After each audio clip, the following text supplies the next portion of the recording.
Alors, la marque bankable, on peut la définir de différentes manières.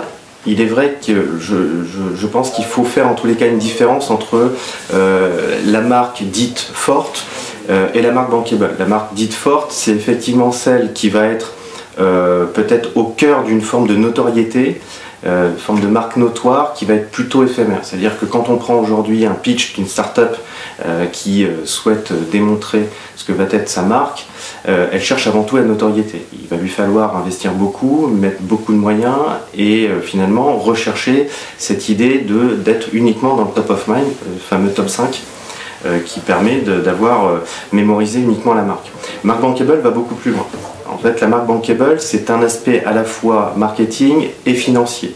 C'est le véritable levier qui doit être conduit par les entreprises pour atteindre cette logique de bankable, à rendre la marque à la fois donc audible, crédible, lisible dans le temps.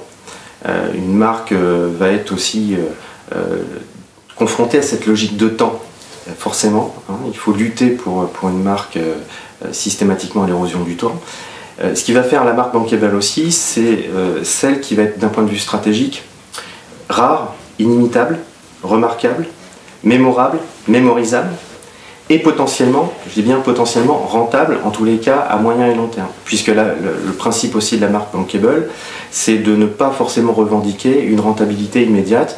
On le voit avec un certain nombre d'exemples de pure players que peuvent être par exemple des Amazon qui a été rentable au bout de sa 8e année d'existence, ou encore Twitter qui peut être rentable au bout de sa 12e année d'existence.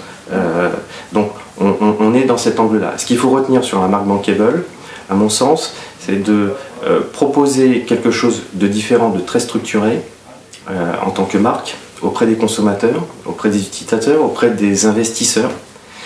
C'est une marque qui va séduire, c'est-à-dire que cette marque va attirer à soi, d'une part, et d'autre part, elle va être surtout demain référente dans la différence. Donc référente dans la différence, c'est aussi atteindre ce que l'on appelle, d'un point de vue plutôt financier, devenir une marque qui va être orbitale. Alors la marque orbitale, c'est finalement cette marque qui va devenir, pas forcément d'ailleurs leader, mais qui va être référente aux yeux de tous. C'est-à-dire qu'on peut être d'ailleurs 2e ou 3e d'un marché, mais on exprime l'idée que cette marque aujourd'hui est innovante. Elle peut être référente par sa notoriété ou par ne serait-ce que son image de marque. La marque orbitale, c'est celle qui va aussi avoir, je dirais, le coup d'avance par rapport aux autres sur son segment de marché, par exemple. On peut être une marque de chaussettes et avoir un coup d'avance sur les autres, ou SpaceX d'Elon Musk, et d'avoir aussi peut-être pas ce coup d'avance, mais de devenir référente parce que sur ce marché précis, il y a entre guillemets peu de référents. Donc il devient référent malgré la jeunesse de son entreprise. Monster Energy Drink, qui est le principal concurrent aujourd'hui de Red Bull. C'est vrai qu'on parle souvent de Red Bull en tant que marque et produit de boissons énergisantes. Monster Energy a cet intérêt d'être effectivement déjà récente, puisque c'est une marque qui a aujourd'hui moins de 20 ans. Elle a été créée aux États-Unis en 2002. Elle a cette empreinte très très forte dès sa naissance finalement, puisque cette entreprise a cultivé tout de suite, pour le coup, l'énergie. C'est ça qui est intéressant, avec une logique de valeur portée sur le sport extrême. On peut se dire à peu près le même positionnement que Red Bull, sauf que, à la différence de Red Bull, Monster Energy n'est pas ce qu'on appelle une marque média, c'est-à-dire qu'ils n'entretiennent pas forcément un brand content très fort. Par contre, ils sont sponsors de beaucoup d'événements et entretiennent justement cette image au travers de ces événements. Sport extrême, Ken Block avec les Gymkhana qui font plusieurs millions de vues. Ça, c'est un des aspects de la marque. Ce qui est intéressant aussi, c'est que Monster Energy est arrivé par un biais qui va être celui plutôt de l'underground. C'est-à-dire qu'ils ne sont pas arrivés comme Red Bull à grand renfort de publicité, ils sont avant tout rentrés sur des segments de marché justement par cette logique un peu pointilliste de l'underground, c'est-à-dire finalement rendre cette marque très cool, très sympa. Voilà. Ça c'est un des aspects qui caractérise Monster Energy.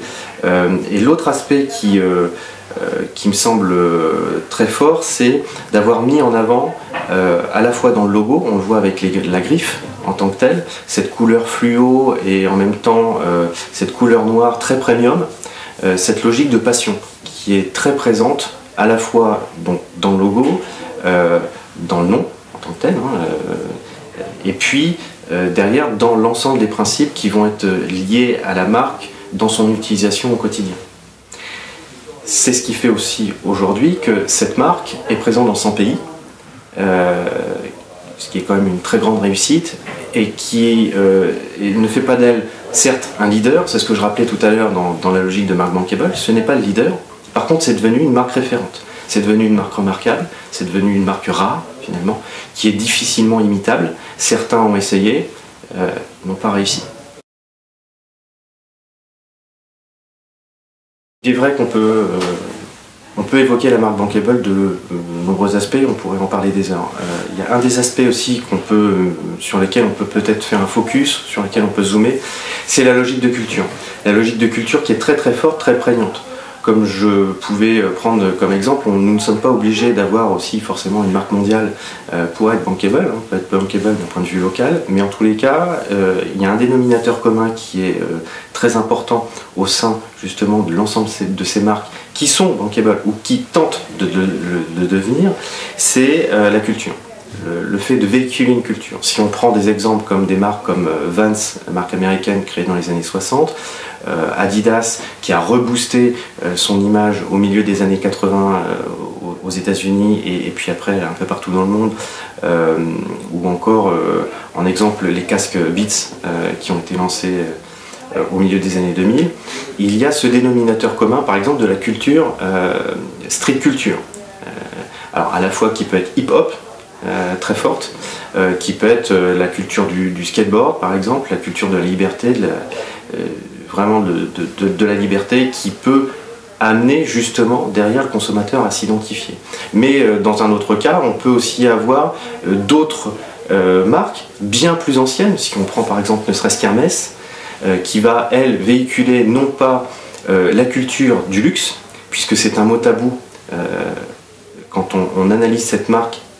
Le luxe n'est jamais cité, on parle d'élégance, on parle de sellerie, on parle d'artisanat, on parle de principes qui vont être plutôt liés au monde équestre. Donc on véhicule systématiquement une culture très forte au sein de ces marques.